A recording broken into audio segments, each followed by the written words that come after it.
Hi everyone, how are we doing today? Very tired, so please ignore the tired face.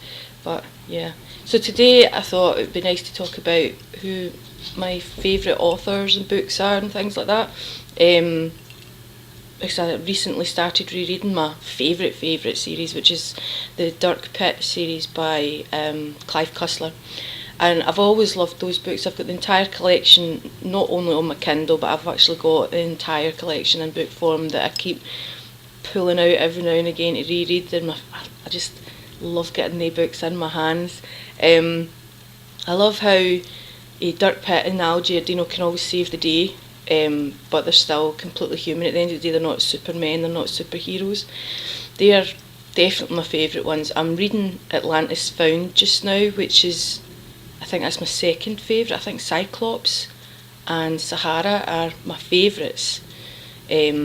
Although I do like Raise the Titanic, that's one of my favourites as well. I wish they would remake that movie, although I do like the original movie, but enjoy the book so much more.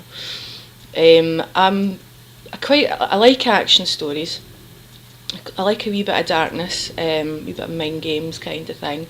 Sci-fi and fantasy, quite obviously. I'm a bit of a geek in that respect. I don't like reality stuff, that just bugs me because I'm not interested in it. I'm a wee bit of romance if it's part of a story, but I wouldn't necessarily sit down and read a romance book at all. Um, I recently came across Celia Friedman's Coldfire trilogy, which is, I can't even remember how I found it. I can't remember. I think I found a link for it online and I thought, oh, that sounds quite interesting. And I remember sitting and reading all three together within, I think it was about a week or something like that, because it was just so intriguing. And it was quite dark. One of the main characters in it was quite a very dark and evil man. And although you knew how really evil and nasty and horrible and dark and he's a horrible man, and even though you knew that, by the well, for me anyway, by the end of it, you started to really like him and root for him, whereas really you shouldn't. But I don't know. But that's a really good trilogy. It's about magic and things like that. Based on they're on a different world in which the power in the planet can be used to manipulate people's thoughts, or no, people's thoughts can influence the power of the planet to create things. It's really good actually. Look it up. One book that I read every single year, and in fact there's two books every single year. I make a point of sitting down and reading the both of them at some point. And one of them is The Talisman by Stephen King, and the other one is Dinar Kuntz's Lightning. And they are, without a doubt, my favourite books of all time. The only other one that I would do, but maybe not quite as often, is Robert R. McCammon's The Wolf's Hour. They three books, I think, they're never going to be beat for me. They three books are the best books I've ever read, and I've read them for years and years and over to the point that I know just about every word in them, but I still have to get them out and read them again because they're that good. So look they ones up, they're really good. The other things that I enjoy is manga and comics. I'm a big comic collector. I have all the X-Men comics from 1979, I think it is, to 1996. So there's a good big pile of them, and that's like the Uncanny and all the rest of them. But I've always enjoyed comics because they're an easy way to escape, aren't they? You don't need to think a great deal about things because it's all drawn out there for you and passes a wee bit of time. Manga, I enjoy them because they're just that wee bit more serious. They're not just all superheroes in the sense of, the kind of Western style superheroes. They're all just that wee bit more magical in the manga. Currently, my favourite is Naruto. I think I mentioned that before, I'm not sure. But that's my favourite current manga. But I've been in love with Yu-Gi-Oh for a long time. The original Yu-Gi-Oh, not all the new GX and 5Ds and all the rest of it. The original Yu-Gi-Oh. I like the anime to go with that. They call it Season 0, which was like the very, very, very first Yu-Gi-Oh ever made, and there was only, I think, 20 or 24 episodes in that, and it is so dark. Yami Yugi's like, oh, really, really evil, and it's really, really cool. Look that one up.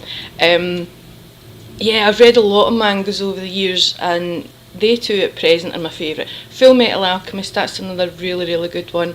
It's another deep, dark story with two very lovable characters that you just root for constantly, and yeah, I think, do you know, I'm going to sign off because I know there's going to somebody chap that door any minute now, and I don't want this ruined, so there you go, there's the phone starting. So I'm going to sign off.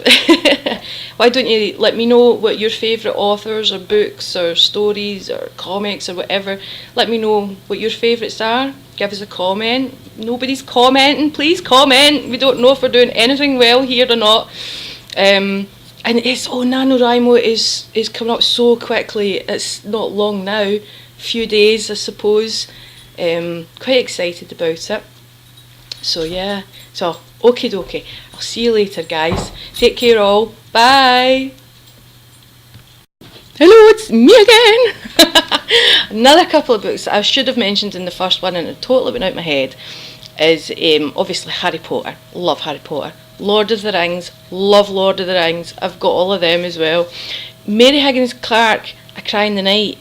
Now, that one popped back into my head because of something that my husband said. I found that book terrifying. It wasn't even a scary novel. It was just so dark and twisted, and that's a good one. Have a wee read at that.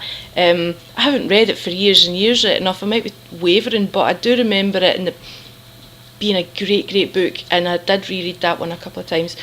Another one, which is completely different from a lot of things that I read, but I read it specifically because of what my profession is, and it's called The Diving Bell and the Butterfly.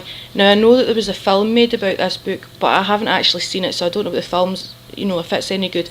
But the book itself, I found it an invaluable tool for anybody who works in the caring profession, because basically it's about a Frenchman who suffered a stroke, and as a result of his stroke he ended up with locked-in syndrome, which means his mind is fully aware and perfectly fine, but his body just refuses to do anything anymore. And he actually wrote this book through blinking.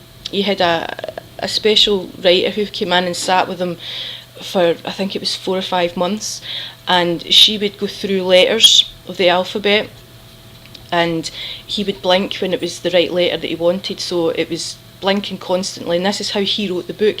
And it told you about how he found his situation and how people reacted to him and how they spoke over him and they didn't treat him as human anymore. And it's a very, very, very good book. It's very insightful, and if there's any book today that you take from this that I recommend you read, it would be that one, The Diving Bell and the Butterfly. Tell me your thoughts on it once you've read it. It's not a very big book, it's quite a short thing, but it is very, very much worth the read. Okay, that's me this time, okay? I'll see you later. Bye.